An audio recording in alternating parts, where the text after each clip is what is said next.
আবার আসিব ফিরে ধানসিঁড়িটির তীরে, এই বাংলায় হয়তো মানুষ নয়, হয়তো বা শঙ্খচিল শালিকের বেশে, হয়তো ভোরের কাক হয়ে এই কার্তিক নবান্নের দেশে, কুয়াশার বুকে ভেসে একদিন আসিব এই কাঁঠাল ছায়ায়। তো বন্ধুরা, ইটস ঈশানীর আরেকটা নতুন ছোট্ট মিষ্টি আজকের ব্লগটা যদিও বা একেবারে ছোট্ট ব্লগ নয়, একটা সুন্দর ব্লগে জানাই তোমাদের সবাইকে সুস্বাগতম। আজকে তোমাদের সবার সাথে যেই ব্লগটা শেয়ার করতে চলেছি ওটা কিন্তু একটু অন্যরকম ব্লগ। এটা কিন্তু আমার ডেলি ব্লগ না। কিছু বিশেষ মেডিকেল পারপাসে আমাদেরকে কিন্তু হঠাৎ করে উড়িষ্যা যেতে হয়েছিল। এবার যেহেতু আমার বোন ওখানেই থাকে, তাই ভাবলাম যখন এত দূর যাব তখন কি বোনের সাথে দেখা না করে আসলে হয়। আর এবার কিন্তু আমাদের সঙ্গী ছিল আমার সব থেকে ভালো, সব থেকে প্রিয় বন্ধু সুচেতা এবং সুজয়দা। একেবারে কুয়াশা ঢাকা ভোরে আমরা সবাই কিন্তু বেরিয়ে পড়েছিলাম, কারণ প্রথমে একটা কাজ ছিল, তারপর আবার সেখান থেকে বোনের বাড়ি যাওয়ার ছিল। তো সেই জন্য কিন্তু অনেকটা সময় নিয়ে হাতে আমরা বাড়ি থেকে বেরিয়ে পড়েছিলাম। তো বন্ধুরা, বোন এখন যেখানে থাকে সেই জায়গাটা তো তোমরা সবাই জানো। বোন এখন থাকে বারিপদায়, ওড়িশার বারিপদা। তো এখন আমরা প্রথমে যাচ্ছি বোনের বাড়িতে। তার আগে আমরা এক জায়গায় গিয়েছিলাম যেটার জন্য আমাদের এখানে যাওয়া, এবং এরপর আমরা এখান থেকে আশেপাশের কিছু জায়গা বাসা সব কিছু ঘুরতে যাব। তো আজকে সারাদিন কি করব না করব সেগুলো তোমাদের সবার সাথে শেয়ার করে নেব। যদি আমার আজকের ব্লগটা ভালো লাগে তাহলে আমার চ্যানেলকে সাবস্ক্রাইব করে আমার এই জার্নিতে অবশ্যই আমার পাশে থেকো। তোমাদের সবার সঙ্গ আমার এই জার্নিতে আমার একান্ত প্রয়োজন। বোনের বাড়িতে একেবারে কাছাকাছি এসে গেছি, কার পার্কিং করা হয়ে গেছে। যদিও আজকে আমরা নিজেদের কারে আসিনি, আজকে কিন্তু আমরা সুচেতাদের কারেই এসেছি। আর এই দেখো, বিজয় এখানে আমাদেরকে কিন্তু রিসিভ করার জন্য একেবারে রাস্তায় গিয়ে দাঁড়িয়েছিল। এই দেখো, এরপর আমরা বোনেদের বাড়িতে এসে গেছি। আর এই দেখো কি সুন্দর সামনে একটা বাগান, কত গাঁদা ফুল ফুটে রয়েছে, দারুণ লাগছিল দেখতে। ঢুকেই দেখলাম বোন কিন্তু আমাদের সবার জন্য একেবারে ব্রেকফাস্টের আয়োজন করেই রেখেছে। একেবারে গরম গরম ফুলকো লুচি, সাথে ঘুগনি, আর এই যে সঙ্গে ছিল সন্দেশ, যেটা আবার সুচেতা সুজয়দা খড়গপুর থেকে নিয়ে এসেছিল। ওরা কিন্তু আজকে ব্রেকফাস্টটা খেয়ে ভীষণ খুশি। সত্যি বলতে ঘুগনিটা কিন্তু খুব ভালো হয়েছিল। তারপর যাই হোক, একেবারে চটপট করে রেডি হয়ে আমরা কিন্তু বেরিয়ে পড়লাম আজকের একটা জার্নির উদ্দেশ্যে। কোথায় যাচ্ছি, কি করব সেটা তোমরা সবাই আস্তে আস্তে দেখতেই পাবে। আর বন্ধুরা, তবে একটা কথা অবশ্যই বলবো, আমাদের খড়গপুরের থেকে কিন্তু বারিপদায় ঠান্ডাটা অপেক্ষাকৃত কমই লাগছিল। আর আমরা যেখানে যাচ্ছি আশা করেছিলাম সেখানে একটু ঠান্ডাটা বেশি লাগবে, যেহেতু ফরেস্ট এরিয়া, কিন্তু সেদিন এত সুন্দর রোদ ছিল, খুব বেশি কিন্তু ঠান্ডাটা একেবারেই আমাদের লাগেনি সকালবেলায়। তো এই যে এরপর সবাই একে একে আমরা কারে উঠে গেলাম, আর 7 সিটার হওয়ায় আমাদের কিন্তু কোনো প্রবলেমও হয়নি। প্রথমেই আমরা আজকে যেখানে যাচ্ছি সেটা হচ্ছে ওখানকার একটা খুব বিখ্যাত ড্যাম, যেটা হচ্ছে দেউলি ড্যাম। সাধারণত এই ড্যামটা দেউলি ড্যাম বলে চেনা গেলেও এই ড্যামটার কিন্তু প্রকৃত নাম হচ্ছে জাম্ভিরা ড্যাম বা জাম্ভিরা ড্যাম। এই ড্যামটা কিন্তু আকারে একটা বিশাল বড় ড্যাম, যেটার দৈর্ঘ্য প্রায় 7.5 কিলোমিটার, মানে 7.5 কিলোমিটার। এই ড্যামটা কিন্তু প্রচণ্ড একটা বড় ড্যাম। এটাকে ওখানকার যারা লোকাল লোক তারা কিন্তু এটাকে দেউলি ড্যাম বলে জানলেও তোমরা কিন্তু গুগল করলে বা যে কোনো ইনফরমেশন এটাকে জাম্ভিরা ড্যাম হিসাবেই বেশিরভাগ ক্ষেত্রে পেয়ে যাবে। তো এই দেখে নাও, ড্যামটা কিন্তু একেবারে ওপরে, আর আমরা কিন্তু আস্তে আস্তে এবারে একেবারে নিচ থেকে ওপরের দিকে উঠছি। তবে আমার আজকে উঠতে অনেকটা টাইম লেগেছিল। এমনিতে রাস্তাটা খুব বেশি না, কিন্তু যেহেতু আমার সাইটিকা পেনটা আছে, আমার কিন্তু উঠতে অনেকটা সময় লেগেছিল। তো যাই হোক, সব ছেলেরা আগে আগে উপরে উঠে গেল, সুচেতা আর মাম্পি আমার জন্য একটু ওয়েট করে করেই ওপরে উঠছিল। আমার কিন্তু এইটুকু রাস্তা আজকে উঠতে অনেকটাই কষ্ট হয়েছিল। খুব আস্তে আস্তে ধীরে সুস্থে একটু একটু করে সিঁড়িতে বসে রেস্ট নিয়ে কিন্তু উঠেছিলাম। কিন্তু ওপরে উঠে যে এই ভিউটা দেখলাম, তাতে কিন্তু মনে হলো ওপরে ওঠা একেবারে সার্থক। এই দেখো, এটা হচ্ছে সেই বিশালকায় জাম্ভিরা ড্যাম, যেটা কিন্তু দেখতে দূর দূরান্ত থেকে লোকজন এখানে এসে ভিড় করে। জাম্ভিরা নদীর ওপর এই ড্যামটা নির্মিত হওয়াতেই কিন্তু এই ড্যামটার নাম হয়েছে জাম্ভিরা ড্যাম। এই ড্যামটার বিষয়ে আরও কিছু কথা বলতে হলে বলা যায়, এই ড্যামটা কিন্তু ওড়িশার ময়ূরভঞ্জ ডিস্ট্রিক্টের সব থেকে বৃহত্তম ড্যাম। সমগ্র ওড়িশার মধ্যে এটা কিন্তু একটা খুব ভালো পিকনিক স্পট, যেখানে কিন্তু লোকে দূর দূর থেকে পিকনিক করতে আসে। জায়গাটা এতটাই সুন্দর। দেখো বন্ধুরা, আমরা কতটা উপরে দাঁড়িয়ে আছি, মানে ড্যামটা কতটা উপরে। আমি কিন্তু সেখান থেকে তোমাদেরকে একেবারে নিচের ভিউটা দেখালাম। তবে আমরা যখন গেছিলাম তখন এখানে এতটাই কুয়াশা ঘেরা ছিল যে ড্যামটার কিন্তু পুরো ভিউটা ঠিকঠাক আসছিল না। তবে এই ড্যামটা এতটা বড় যে যখন এখানে তাকানো হয় তখন কিন্তু এক প্রান্ত থেকে অন্য প্রান্ত ভালো করে দেখাও যায় না যে এক প্রান্ত থেকে অন্য প্রান্তে ঠিক কি আছে। তো যাই হোক বন্ধুরা, এরপর আমরা তিনজনে ওখান থেকে সিঁড়ি দিয়ে নামছিলাম। সিঁড়িতে ওঠার সময় পায়ে ব্যথা হলেও সিঁড়ি থেকে নামার সময় কিন্তু অতটা পায়ে ব্যথা হয়নি। নিচে নামার পর এতটাই গরম লাগছিল, মনে হচ্ছিল ঠান্ডা কিছু খাই। তো নিচে কিন্তু খুব সুন্দর আইসক্রিম বিক্রি হচ্ছিল, তাই সুচেতার আমি সেখান থেকে আইসক্রিম খেয়ে নিলাম। আর দেখো, আমার আইসক্রিমটা কিন্তু ভ্যানিলা ফ্লেভার হলেও একেবারে সেই রামধনু রঙের মতো আইসক্রিমটা ছিল, ভীষণ টেস্টি। এবার এই জাম্ভিরা বা দেউলি ড্যাম এটা একেবারে ভালো করে দু চোখ ভরে দেখে নেওয়ার পরে আমরা কিন্তু চলে পড়েছিলাম শিমলিপালের উদ্দেশ্যে। আসলে বন্ধুরা, আমার বোনের বাড়ি থেকে শিমলিপালটা এতটাই কাছে যে লোকে যেরকম দূর দূরান্ত থেকে প্ল্যানিং করে শিমলিপালে থাকার জন্য ঘোরার জন্য আসে, আমার কিন্তু বোনের বাড়ি থেকে শিমলিপাল একেবারে খুবই কাছে, মাত্র 30 মিনিট মানে আধ ঘন্টার দূরত্বে। আমরা যখনই বোনের বাড়িতে যাই তখনই কিন্তু আমরা ওখান থেকে শিমলিপালটা ঘুরতে যেতে পারি। মনে হয় যেন একেবারে বাড়ির কাছে। আগে যখন ওরা ওখানে থাকতো না, কতবার তখন আমাদের শিমলিপাল যাওয়ার প্ল্যান হয়েছে। ভাবতাম একদিন যাব, একদিন থাকবো, এই করব সেই করব।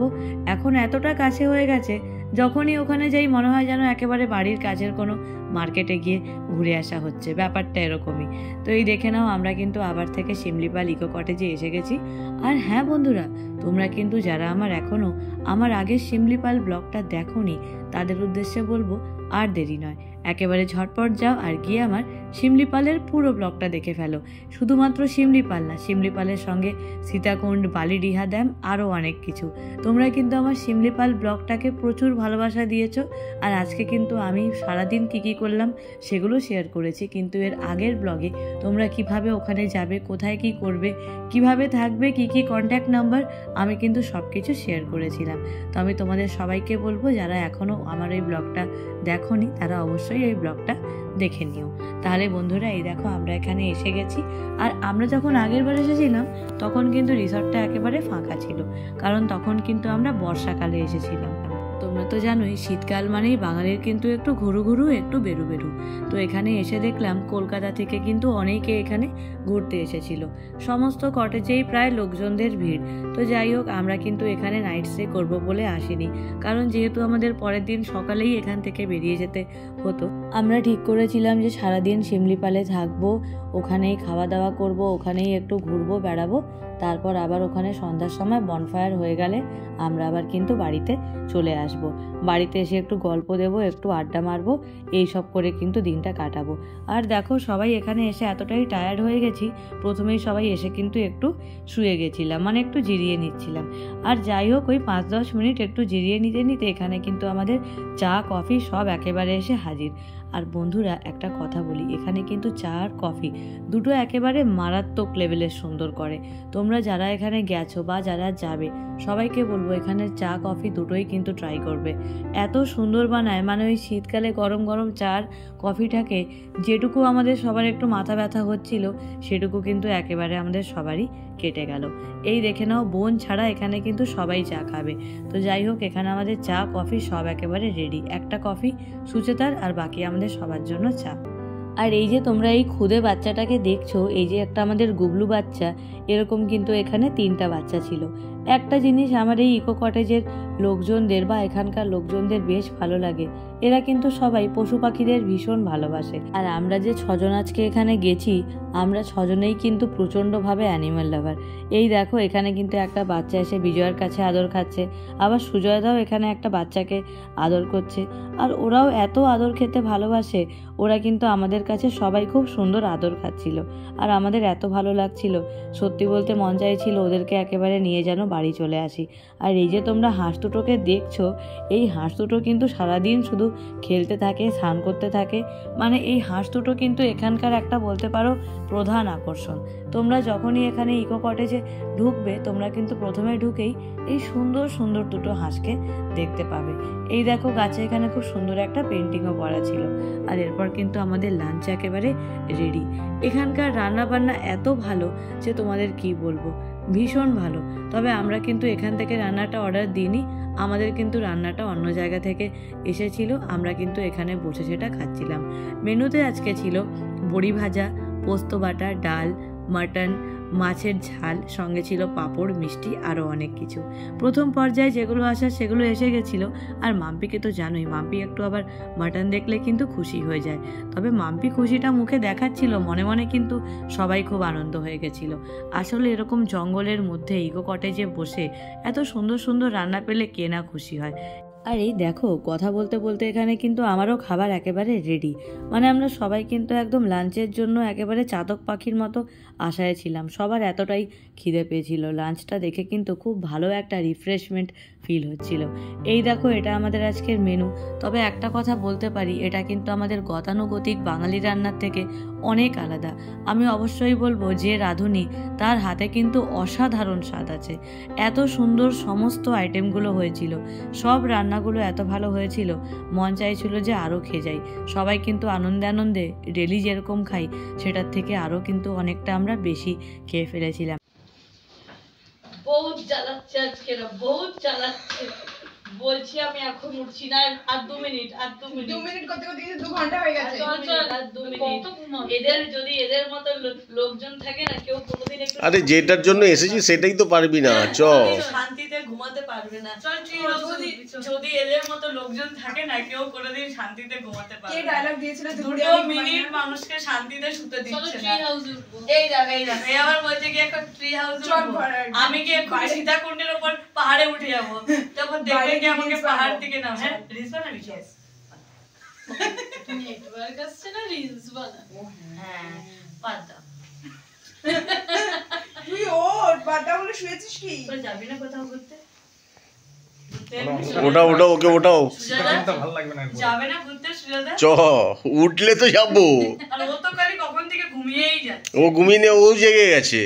তো দুপুরে ভরপেট খাওয়া দাওয়া করে একেবারে জম্পেশ টাইপের একটা লাঞ্চ করে একটু জিরিয়ে নেওয়ার পরে আমাদের এবারে নেক্সট গন্তব্যস্থল ছিল সীতাকুণ্ড। ভেবেছিলাম এবারে আমরা দেবকুণ্ডে যাব, কিন্তু কিছু কারণবশত আমাদের সেখানে যাওয়া হয়নি। তাতে কি, আনন্দ করতে এসেছি, আনন্দ তো করবই। তো ওই জন্য আমরা একেবারে কিন্তু সীতাকুণ্ডের দিকে রওনা হয়ে গেছিলাম। বন্ধুরা, এর আগেও কিন্তু আমি আমার চ্যানেলে সীতাকুণ্ডের পুরো একটা আলাদা ভিডিও উইথ এভরি ডিটেলস অবশ্যই পোস্ট করেছিলাম। আশা করি তোমরা আমার সেই ব্লগটা দেখেছো। যদি না দেখে থাকো, একদম দেরি করো না, ঝটপট গিয়ে আমার এই ব্লগটা কিন্তু দেখে ফেলো। দেখো, এখন কিন্তু এখানে জলটা অনেকটা কম। এর আগের বার যখন আমরা এখানে এসেছিলাম তখন কিন্তু এখানে অনেক জল ছিল। সেটা তোমরা যারা আমার আগের ভিডিওটা দেখেছিলে তারা কিন্তু অবশ্যই জানো। এখন যেহেতু শীতকাল, এখন জলটা কম। তোমরা যারা এখানে বর্ষাকালে ঘুরতে এসেছিলে বা যারা বর্ষার সময় আসবে, তারা কিন্তু এই জায়গার একটা আলাদাই রূপ দেখতে পাবে। তো যাই হোক, আমরা এখানে বসেছিলাম। আর এই দেখো, এরপর আমরা এখান থেকে বেরিয়ে যাচ্ছি। এখানে জঙ্গলে কিন্তু প্রচুর বাঁদর ছিল দেখো। আর এখানে এত পিকনিক হচ্ছিল, সবাই চারদিকে এত খাবার ফেলেছে, ওরা কিন্তু বাইরে এসে এসে খাবার নিয়ে নিয়ে আবার চলে যাচ্ছিল। আর সত্যি বলতে বাঁদরগুলোকে এত কিউট লাগছিল, কি বলবো। আর এরপর আমরা একেবারে লাস্ট আজকে যেখানে গেছিলাম সেটা হচ্ছে অরণ্য নিবাস। আমরা অরণ্য নিবাসে যাইনি, এটা কিন্তু একেবারে লাস্ট পয়েন্ট এখানকার। আমরা এখানে এসেছিলাম এবং আমরা এখানে এসে এই জায়গাটা আরেকবার ঘুরে নিচ্ছিলাম। তোমরা তো জানোই, ওই যে ওখানে গেটটা আছে, ওই গেটটার ওপার থেকে কিন্তু টাইগার রিজার্ভ একেবারে শুরু হয়ে যায়। সুজাতাকে আমরা সবাই ভয় দেখাচ্ছিলাম যে দেখ, গেটের ওপার থেকে যদি এক্ষুনি একটা বাঘ চলে আসে তাহলে কিন্তু সবাই এক্ষুনি এখান থেকে একেবারে নদীতে ঝাঁপ দিয়ে পড়বো। তো যাই হোক বন্ধুরা, এই সমস্ত কথাবার্তা বলতে বলতে আবার আমরা কিন্তু শিমলিপাল ইকো কটেজে ফিরে এলাম। আর ফিরতে ফিরতে একেবারে কিন্তু আমাদের সন্ধে হয়ে গেছিল। অনেকক্ষণ যে হয়েছে তা না, যেহেতু শীতের দিনে বেলা ছোট রাত বড়, তাই কিন্তু মনে হচ্ছিল যেন অনেক রাত হয়ে গেছে।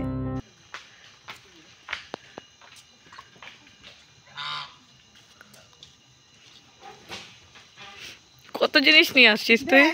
সবার জ্যাকেট আমার কাছে, মালবাহী বানিয়ে দিয়েছে আমাকে ভাই।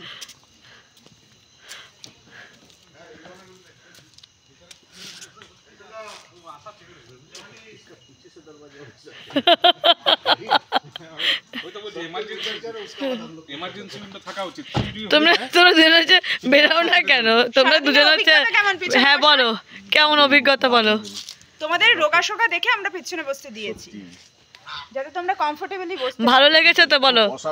হ্যাঁ মহাকাশ যান থেকে নামলাম পিছনে। এইটা না সুজয় রেন লেডি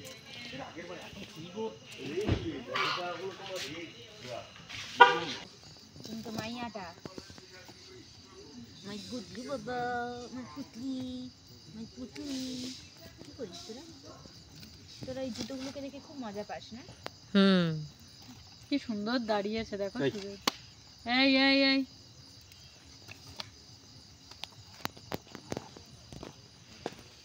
একে দেখো, একে দেখো, একে দেখো। এই কি নিয়ে এসেছিস? একটা ওকে দেখো, দেখো মাম্পি, বাবু ওকে দেখো, ওই দেখো, ওকে দেখো। পাতাটাকেও খাবে। ইচ্ছা কর, রাত হয়ে গেছে, এবার আমি ঘুমিয়ে যাবো। আর কিছু দরকার নেই আমার। লেডি গুন্ডা, লেডি ডনও নিজের মনে খেলে যাচ্ছে, কিন্তু একটা কিছু নিয়ে বিজি আছে। ও আপন মনে খেলছে। ওর কাউকে এই লেডি গুন্ডা, এই লেডি গুন্ডা, পুরো জেনি, দিদিগিরির শেষ নেই। আমাদের জেনিটা, হ্যাঁ ভাই রাস্তা দিয়ে যদি কেউ গেছে, হ্যাঁ এমন চিৎকার করবে। আরে আমাদেরটাও তাই রে, বলো না, কেউ মানে বিশ্বাস কর। চাইতে এলে আমাদের জ্যাক, তবে ও বছর আমাদেরকে কিন্তু বাঁচিয়ে দিয়েছে, ওর জন্য এবছর অনেকে চাঁদা চাইতে এসেও রিটার্ন হচ্ছে, চলে গেছে, আসেনি লোকজন চাঁদা চাইতে। জানো কি বলবে জানিস, যারা ডেলিভারি করতে আসে। তো যাই হোক, তোমরা শুনতেই পেলে যে আমরা সবাই এখানে বসে বসে কি গল্প করছি। আমরা সবাই যেহেতু পশুদের, স্পেশালি কুকুরদের খুব ভালোবাসি, আমরা কিন্তু সবাই যখন একসঙ্গে থাকি আমাদের কিন্তু এই বেশিরভাগ গল্প আমাদের যে ঘরে চারপে বাচ্চাগুলো আছে ওদেরকে নিয়েই হতে থাকে। ওরা বলে ওদেরগুলোকে নিয়ে, আমরা আমাদেরগুলোকে নিয়ে। আর এই দেখো এখানে কিন্তু আমাদের ইভিনিং স্ন্যাক্স মানে চিকেন পকোড়া একেবারে কিন্তু রেডি হয়ে এসে গেছে। এই দেখো কতগুলো পকোড়া, এরকম কিন্তু বড় বড় 2 প্লেট। শেষে এমন অবস্থা যে শেষে আর কিন্তু কেউ পকোড়াকে শেষ করতে পারছিল না। সঙ্গে এসে গেছিল খুব সুন্দর লিকার চা, সেটা তো তোমরা সবাই দেখলেই যে আমরা লিকার চা খেয়ে নিলাম। আর এখানে কিন্তু চিকেন পকোড়াগুলো একেবারে দুর্দান্ত করে। সব থেকে বড় কথা, এরকম একটা ঘন জঙ্গলে, এরকম একটা শীতের সন্ধ্যায় বনফায়ারের পাশে বসে চিকেন পকোড়া কেন, যে কোনো জিনিসই খেতে কিন্তু একেবারে অন্যরকম লাগবে। আমরা ভাগ্যবান যে এই জীবনে এরকম কিছু সন্ধ্যা আমরা এখন অবধি চাক্ষুষ করতে পেরেছি। তবে এখানকার এই চারপে বাচ্চাগুলোকে দেখে আমার খুব ইচ্ছা হচ্ছিল যেন ওদেরকে বাড়িতে নিয়ে আসি। আসলে আমার যে কোনো বাচ্চাদেরকে দেখেই এই ইচ্ছাটা বারবার হয়। তবে যাই হোক, এবার ছিল যাওয়ার পালা। তোদেরকে কথা দিয়ে গেলাম আবার আসবো, তোরা খুব ভালো থাকিস। তো যাই হোক, এবার ছিল একজনের জন্মদিন সেলিব্রেট করার পালা। তোমরা সবাই নিশ্চয়ই কেক দেখে বুঝতেই পারছো যে আমি কার কথা বলছি, আমার বোনের হাজব্যান্ড বিজয়ের কথা।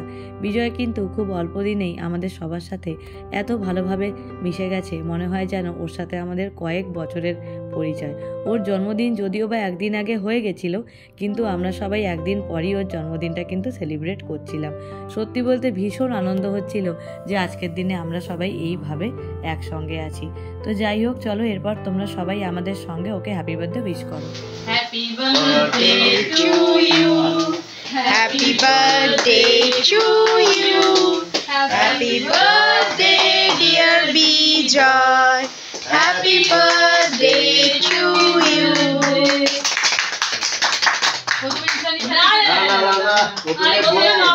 প্রথমে তো মাম্পি, এতজনকে ডাকাডাকি করা যাবে না।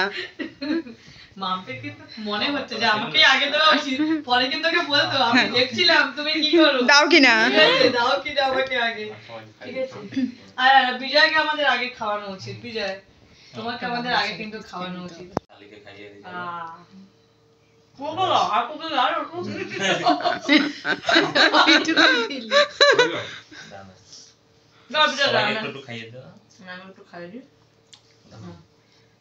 পুরোটা না, ওকে এইটুকু করতেই হবে জন্মদিনে, এইটুকু করে কোনো আনন্দ নেই। তুমি কিন্তু আমাকে ভয় ভয় অল্প করে নিয়ে না সুচেতা প্লিজ তুই ওরকমই করিস না প্লিজ। ও কি ভাবছে, ও কষ্ট পাচ্ছে কিন্তু।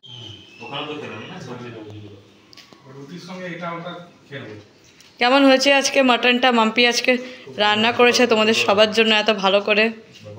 এত কম ভাত দিয়েছিস কেন? ওরা সবাই আস্তে আস্তে খাচ্ছে, একসঙ্গে এক গাদারই নেবে নাকি? সুজয়দা কেমন হয়েছে মাটনটা? মাটন খাইনি, মাছ খাচ্ছি ভাই। ভালো হয়েছে? সুন্দর রান্না বান্না করে। কি গো শালি এত সুন্দর করে রান্না করছে, কেমন হয়েছে? ভালো হয়েছে? বাহ। অনেক আনন্দ করলাম, অনেক মজা করলাম, কিন্তু এরপর ছিল বাড়ি ফিরে যাওয়ার পালা। দুপুরবেলা কিন্তু বোন আজকে চিংড়ি মালাইকারি, মাটন কষা, বেগুন ভাজা, আলু ভাজা, মাছ ভাজা, ডাল, অনেক কিছু আজকে কিন্তু আমাদের জন্য রান্নাবান্না করেছিল। ওই হয় না, মেয়েরা কিন্তু বিয়ের পর খুব সংসারী হয়ে যায়, বোনও তাই। ও একা হাতে আমাদের সবার জন্য এতগুলো আইটেম আর এত সুন্দর করে রান্না করেছিল, সেটা কিন্তু একেবারেই বলার নয়। তোমরাও বন্ধুরা ওদেরকে আশীর্বাদ করো যেন ওরা দুজনে খুব ভালো থাকে, আর আমরাও সবাই কিন্তু একেবারে খুব একটা ভালো মন নিয়ে চলেছি। আশা করছি তোমাদের সবারও আমার আজকের এই ব্লগটা খুব ভালো লাগলো। তোমরা আজকের ব্লগটা দেখে বুঝতেই পারবে যে আজকে কিন্তু কোনো কিছুটাই ক্যামেরার জন্য করা হয়নি। আজকে কিন্তু আমি কিছু কিছু জায়গায় ইচ্ছা করেই আমরা কি কথা বলছিলাম সেটা শেয়ার করলাম, যাতে তোমরা বুঝতে পারো যে আমরা কতটা মজা করেছি, কতটা আনন্দ করেছি। তাহলে আজকের কিন্তু এই ব্লগটা এখানে শেষ করছি। চলে পড়েছি একেবারে বাড়ির উদ্দেশ্যে। নেক্সট দিন আবার হাজির হব সঙ্গে নিয়ে একটা ছোট্ট মিষ্টি টেলি ব্লগ।